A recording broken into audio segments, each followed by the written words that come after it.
Hi friends, எல்லோரும் எப்படி இருக்கீங்கன்னு நம்ம சூப்பரான ஒரு ஸ்வீட் ரெசிபியோடு வந்திருக்கோம். இது வந்துட்டு தஞ்சாவூர் ஃபேமஸ் தேங்காய் திரட்டிப்பால். வாங்க ஃப்ரெண்ட்ஸ், வீடியோக்குள்ளே போகலாம். ரொம்ப ஈஸியாக வீட்டில் இருக்கக்கூடிய பொருட்களை வச்சு செஞ்சுக்கலாம்.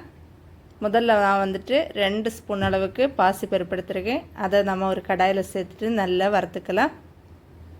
இது வந்துட்டு பொன்னிறமாக ஆகிறது வரைக்கும் வறுத்துக்கலாம். இந்த அளவுக்கு பொன்னிறமானதுமே அப்படியே ஒரு பாத்திரத்துக்கு மாற்றி சூடார வச்சுருங்க.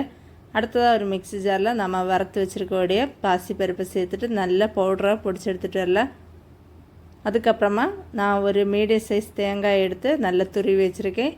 அந்த தேங்காய் துருவில் நம்ம பாசிப்பருப்பு பவுடர் கூட சேர்த்துடலாம். வாசனைக்காக 3 ஏலக்காய் சேர்த்துக்கலாம். இது கூட 1 ஸ்பூன் அளவுக்கு அரிசி மாவு, கொஞ்சமாக தண்ணி சேர்த்து நல்லா இந்த அளவுக்கு பேஸ்ட்டாக அரைச்சி எடுத்துருங்க. அடுத்தது ஒரு கடாயில் 1 ஸ்பூன் அளவுக்கு நெய் சேர்த்துக்கலாம். இது கூட நமக்கு விருப்பமான நட்ஸ் என்ன வேணாலும் சேர்த்துக்கலாம்.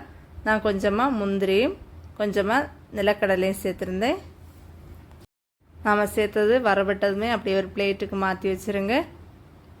மீதி இருக்கக்கூடிய நெய்யில் நம்ம ஏற்கனவே அரைச்சி வச்சுருந்தது அப்படியே சேர்த்து நல்லா கிளறி விட்டுக்கலாம்.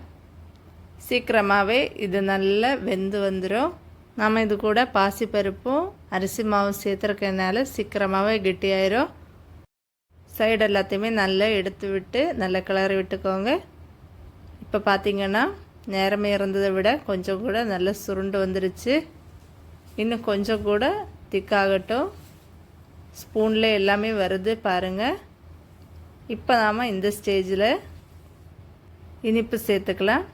நான் வந்துட்டு 1/4 கப்புக்கும் கொஞ்சம் அதிகமாக நாட்டு சர்க்கரை சேர்த்துருக்கேன். நாட்டு சர்க்கரையும் சேர்த்துட்டு நல்லா கிளறி விடுங்க. அப்போ தான் எல்லா பக்கத்துலேயும் அந்த நாட்டு சர்க்கரை போய் நல்லா திரண்டு வரும். நாட்டு சர்க்கரை சூடில் உருக அப்படியே அந்த தேங்காய் துருவல் கூட எல்லாம் நல்லா கலந்து வரும். இப்போ பார்த்திங்கன்னா உங்களுக்கு புரியும் எந்த அளவுக்கு அது கலர் மாறி வந்திருக்குன்னு.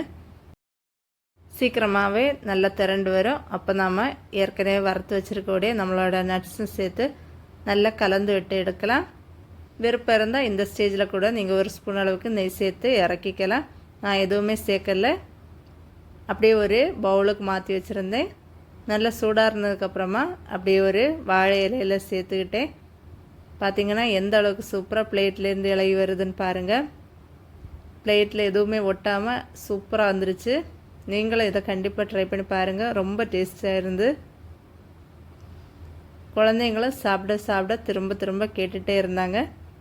ஃப்ரெண்ட்ஸ், நீங்களும் இந்த ரெசிபி வீட்டில் செஞ்சு பாருங்கள். எப்படி இருந்ததுன்னு கமெண்டில் சொல்லுங்கள். ரொம்ப ஈஸியாக செஞ்சுக்கலாம். செஞ்சு பார்த்துட்டு எப்படி இருந்ததுன்னு கமெண்டில் சொல்லுங்கள். ஃப்ரெண்ட்ஸ், மறக்காமல் எங்கள் சேனலை சப்ஸ்கிரைப் பண்ணி சப்போர்ட் பண்ணுங்கள்.